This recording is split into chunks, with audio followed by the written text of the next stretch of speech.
students, myself Anil Kumar Sharma, assistant professor zoology LBS government college Kotputli.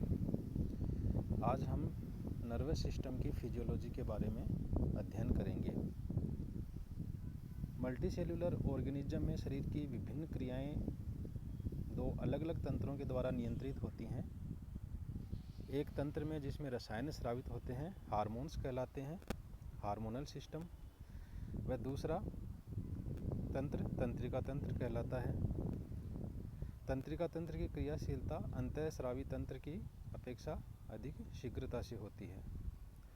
तंत्रिका तंत्र के कार्यों के बारे में हम देखें तो यह संपूर्ण सजीव एवं विभिन्न अंगों की क्रियाओं को नियंत्रित एवं नियमित करता है। यह तंत्र शरीर की विभिन्न क्रियाएं जैसे पेशीय संकुचन, ग्रंथीय स्रावण, हृदय की क्रिया, उपापचय आदि को भी नियंत्रित करता है। कशेरुकियों के तंत्रिका तंत्र में मस्तिष्क एवं मेरुरज्जु उपस्थित होते हैं। तंत्रिका तंत्र की संरचनात्मक एवं क्रियात्मक इकाई तंत्रिकाएं नर्व सेल्स या न्यूरॉन्स कहलाती हैं। ये कोशिकाएं light, electricity, heat, chemical, mechanical आदि स्टिमुलेशन से उत्तेजित होती हैं तथा इन उत्तेजनाओं को शरीर में एक स्थान से दूसरे स्थान तक प्रसारित करती हैं। तंत्रिका तंत्र में निम्नलिखित घटक कार्य करते हैं। सेंसरी ऑर्गन्स, जिन्हें रिसेप्टर्स भी कहते हैं, ये वातावरणीय परिवर्तनों से प्रभावित होने वाले अंग होते हैं, जो कि 3 प्रकार के होते हैं। बाह्य ज्ञानेंद्रियां, जो कि बाहरी उद्दीपनों को ग्रहण करती हैं। अंतः ज्ञानेंद्रियां, जो कि आंतरांगों में उपस्थित सूक्ष्म संवेदांग हैं और शरीर के अंतः वातावरण से उद्दीपनों को ग्रहण करती हैं। और तीसरी होती है स्वाम्य ज्ञानेंद्रियां अर्थात प्रोपियो रिसेप्टर, जो कि अस्थिल संधियों, ऐच्छिक पेशियों तथा स्नायुओं पर उपस्थित संवेदांग होते हैं। तंत्रिका तंत्र का अगला घटक है इफेक्टर स्ट्रक्चर्स, अपवाहक रचनाएं। यह शरीर में उपस्थित प्रतिक्रिया करने वाली संरचनाएं होती हैं, जो कि तंत्रिका तंत्र के निर्देशानुसार कार्य करती हैं। अधिकांश प्राणियों में ये ग्रंथियां तथा रेखित एवं अरेखित पेशियों के रूप में होती है। और तीसरा होता है कम्युनिकेशन सिस्टम।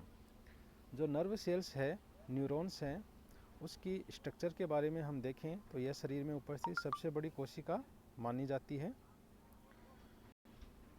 सामान्यतः न्यूरॉन को एक नर्व सेल्स के रूप में माना जाता है, जिसमें कोशिकाएं अर्थात सेल बॉडी होती है, जिससे अनेक प्रवर्ध निकले हुए रहते हैं। इसके कोशिकाएं को साइटोन अथवा सोमा या पेरिकेरियोन भी कहा जाता है, जो कि एक अनियमित आकार की संरचना होती है। इसमें एक बड़ा गोल केंद्रक और अनेक सूक्ष्म क्रोमेटिन कण पाए जाते हैं, जिन्हें निसल बॉडीज कहते हैं। इसके अलावा न्यूरॉन के कोशिका द्रव्य में सेंट्रियोल के अतिरिक्त अन्य सभी अंगक उपस्थित रहते हैं, जैसे कि mitochondria, endoplasmic reticulum, ribosomes, Golgi bodies, lysosomes etcetera. Nerve process, जो कि नर्व सेल से निकले हुए कोशिका प्रवर्ध हैं। ये कोशिका काय भाग से अनेक प्रकार के प्रवर्ध निकले हुए रहते हैं, जो कि प्रमुख रूप से 3 प्रकार के होते हैं। डेंड्राइट्स, एक्सोन्स एंड कोलेट्रल्स पाए जाते हैं। एक्सोन जो है वो कोशिका काय से निकला हुआ एक लंबा प्रवर्ध होता है, जो कि कभी कभी शाखित भी होता है। एक्सोन्स जो है इसके चारों ओर प्लाज्मा झिल्ली पाई जाती है, जिसे एक्सोलोमा कहते हैं, और इसमें उपस्थित कोशिका द्रव्य एक्सोप्लाज्म कहलाता है। कशेरुकियों के कई न्यूरॉन्स में प्रत्येक तंत्रिका तंतु एक श्वेत नॉन सेल्युलर आवरण के द्वारा ढके रहते हैं, जिसे मज्जा आच्छद या मेडुलरी शीथ भी कहा जाता है। डेंड्राइट्स ये कम लंबाई के सूक्ष्म प्रवर्ध होते हैं, जो कि कोशिका काय के अधिकांश भाग से जुड़े हुए रहते हैं, और ये तंत्रिका आवेगों को सदैव न्यूरॉन के कोशिका काय भाग की ओर संचारित करते हैं। इन्हें अभिवाही अथवा एक्सोन को अपवाही प्रवर्ध कहा जाता है।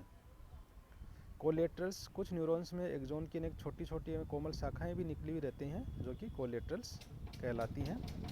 डायग्राम में आप एक नर्व सेल्स की न्यूरॉन्स की स्ट्रक्चर के बारे में देख रहे हैं। टाइप्स ऑफ न्यूरॉन्स, न्यूरॉन्स के टाइप्स के बारे में देखें तो न्यूरॉन्स को जो है प्रवर्धों के आधार पर अध्रुवीय एपोलर न्यूरॉन्स, यूनिपोलर न्यूरॉन्स एक ध्रुवीय न्यूरॉन्स, बाईपोलर न्यूरॉन्स द्विध्रुवीय न्यूरॉन्स एंड मल्टीपोलर न्यूरॉन्स में डिवाइड किया जाता है। कार्य के या क्रियात्मक आधार पर देखें तो न्यूरॉन्स जो है वह अभिवाही या संवेदी न्यूरॉन्स, ये वे न्यूरॉन्स होते हैं जो ग्राही अंगों से संवेदना ग्रहण करके उन्हें केंद्रीय तंत्रिका तंत्र तक पहुंचाते हैं।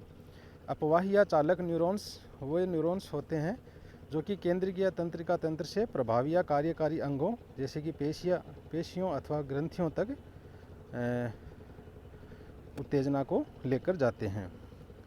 इंटर न्यूरॉन्स या एडजेस्टर न्यूरॉन्स ये संवेदी एवं चालक न्यूरॉन्स के बीच में उपस्थित न्यूरॉन्स होते हैं जो कि संवेदनाओं को अनेक दिशाओं में प्रसारित करते हैं।